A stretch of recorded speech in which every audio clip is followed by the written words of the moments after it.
Okay, and so mounting it is a little bit difficult, but as you're pushing the heater up against the wall, you want to make sure it lines up with the brackets.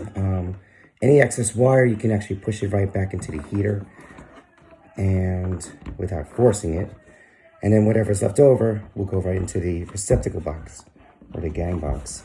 So I found it easier to fit one side in first. And once that is down, then you can actually put the other side in. There you go. Okay.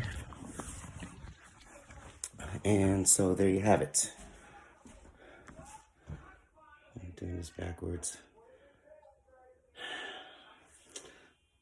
So with the heaters, the one that was there previously,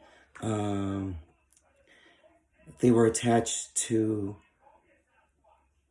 the wires were attached to create heaters, and at the junction box or the fuse box, they had thermal relays. So I'm gonna have to get an electrician on board to take them out, because you don't really need these. These are just direct connections to the fuse box itself.